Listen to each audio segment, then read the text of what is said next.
ನಮಸ್ತೆ ಎಲ್ರಿಗೂ. ಇವತ್ತು ನಾನು ಕರಿಬೇವಿನ ಸೊಪ್ಪಿನ ಪುಳಿಯೋಗರೆ ಮಾಡೋದು ಹೇಳ್ಕೊಡ್ತಾ ಇದ್ದೀನಿ. ಇದು ಬ್ರೇಕ್ಫಾಸ್ಟ್ಗೂ ಆಗುತ್ತೆ, ಲಂಚ್ ಬಾಕ್ಸ್ಗೂ ಆಗುತ್ತೆ. Healthy, tasty and super easy. ಬನ್ನಿ ಈಗ ಹೇಗೆ ಮಾಡೋದು ಅಂತ ನೋಡೋಣ. ನಾನಿಲ್ಲಿ ಒಂದು ಪ್ಯಾನ್ಗೆ 1 ಟೀ ಸ್ಪೂನ್ ಸಾಸಿವೆ, ಅರ್ಧ ಟೀ ಸ್ಪೂನ್ ಮೆಂತ್ಯ, ಅರ್ಧ ಟೀ ಸ್ಪೂನ್ ಧನಿಯಾ ಹಾಕ್ಕೊಂಡು ಚೆನ್ನಾಗಿ ಹುರ್ಕೊಬೇಕು. ಸಿಮ್ಮಲ್ಲಿ ಇಟ್ಕೊಳ್ಳಿ, ಸೀದೋಗುತ್ತೆ. ಮೆಂತ್ಯ ವಾಸನೆ ಘಮ್ಮದ ಬರೋ ತನಕ ಹುರ್ಕೊಂಡು ಸೈಡ್ಗೆ ತಿಟ್ಕೊಳ್ಳಿ. ಈಗ ಅದೇ ಪ್ಯಾನ್ಗೆ 1 ಟೀ ಸ್ಪೂನ್ ಎಣ್ಣೆ, ಒಂದು ಬಂಚ್ ಕರಿಬೇವಿನ ಸೊಪ್ಪು. ನೀವು ಎಷ್ಟು ಕರಿಬೇವಿನ ಸೊಪ್ಪು ಹಾಕ್ಕೊಳ್ತೀರೋ ಅಷ್ಟು ಚೆನ್ನಾಗಿರುತ್ತೆ. ಫ್ರೆಶ್ ಆಗಿರೋ ಕರಿಬೇವಿನ ಸೊಪ್ಪು ನೀಟಾಗಿ ತೊಳೆದು ಒಣಗಿಸಿ ಆಮೇಲೆ ಹಾಕ್ಕೊಳ್ಳಿ, ಇಲ್ಲಾಂದರೆ ಎಣ್ಣೆಗೆ ಸಿಡಿಯುತ್ತೆ. ಸಿಮ್ಮಲ್ಲಿ ಇಟ್ಕೊಂಡು ಒಂದು 5 ನಿಮಿಷ ಚೆನ್ನಾಗಿ ಹುರ್ಕೊಳ್ಳಿ. ಅದು ಸೌಂಡ್ ಚರ ಅಂತ ಸೌಂಡ್ ಬರೋದಿಲ್ಲ ತನಕನೂ ಹುರ್ಕೋಬೇಕು. ಹುರ್ಕೊಂಡ್ಮೇಲೆ ಅದನ್ನು ಒಂದು ಕಡೆ ಎತ್ತಿಟ್ಕೊಳ್ಳಿ. ಈಗ ಅದೇ ಪ್ಯಾನ್ಗೆ ಒಂದು 15 ನಿಮಿಷ ಒಂದು ಸಣ್ಣ ನಿಂಬೆಹಣ್ಣು ಗಾತ್ರದಷ್ಟು ಹುಣಸೆಹಣ್ಣು ನೆನೆಸಿಟ್ಕೊಂಡಿದ್ದೆ, ನೀರು ಸಮೇತ ಹಾಕ್ಕೊಂಡು ಈಗ ಅದನ್ನು ಹುರ್ಕೊಳ್ತಾ ಇದ್ದೀನಿ. ಅದು ನೀರೆಲ್ಲ ಹಿಂಗಿ ಗಟ್ಟಿ ಆಗಬೇಕು, ಅಲ್ಲಿ ತನಕ ಹುರ್ಕೊಳ್ಳಿ. ಸಿಮ್ಮಲ್ಲೇ ಹುರ್ಕೊಳ್ಳಿ. ನೋಡಿ, ಹಿಂಗೆ ನೀರೆಲ್ಲ ಹಿಂಗಿರುತ್ತೆ, ಅಲ್ಲಿವರೆಗೂ ಹುರ್ಕೊಂಡು ಎತ್ತಿಟ್ಕೊಳ್ಳಿ ಒಂದು ಕಡೆ.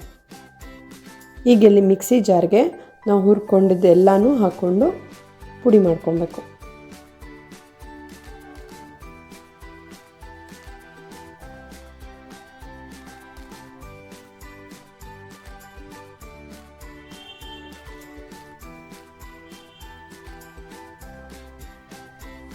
ಈಗ ಇದಕ್ಕೆ 3 ಟೇಬಲ್ ಸ್ಪೂನಷ್ಟು ಎಣ್ಣೆ ಹಾಕ್ಕೊಳ್ತಾ ಇದ್ದೀನಿ.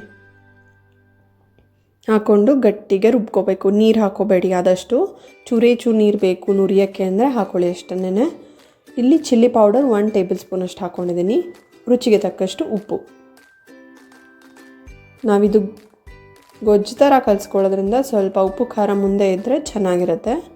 ಈಗ ಆ ಥರ ನುಣ್ಣಗೆ ರುಬ್ಕೊಬೇಕು. ಈಗ ನಾನಿಲ್ಲಿ ಒಂದು ಬಾಣಲಿಗೆ 2 ಟೇಬಲ್ ಸ್ಪೂನಷ್ಟು ಎಣ್ಣೆ ಹಾಕ್ಕೊಂಡಿದ್ದೀನಿ.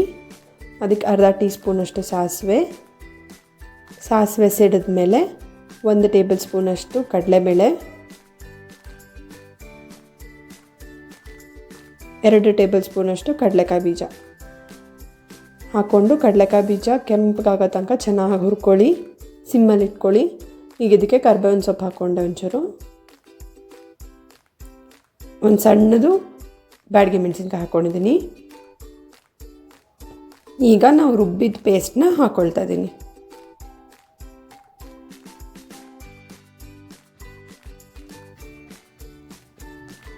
ಈಗಿಲ್ಲಿ 1 ಟೇಬಲ್ ಸ್ಪೂನಷ್ಟು ಬೆಲ್ಲ ಹಾಕ್ಕೊಳ್ತಿದ್ದೀನಿ. ಹುಣಸೆಹಣ್ಣು ಹಾಕಿದಾಗ ಬೆಲ್ಲ ಹಾಕಿದ್ರೆ ರುಚಿ ತುಂಬ ಚೆನ್ನಾಗಿರುತ್ತೆ, ಸ್ಕಿಪ್ ಮಾಡಬೇಡಿ. ಈಗ ಗೊಜ್ಜು ರೆಡಿ ಆಗಿದೆ. ಈಗ ಇದಕ್ಕೆ ನಾನು ಅನ್ನ ಮಾಡಿಟ್ಕೊಂಡಿದ್ದೆ, ಅನ್ನ ಹಾಕ್ಕೊಂಡು ಕಲಿಸ್ಕೊಳ್ತಾ ಇದ್ದೀನಿ.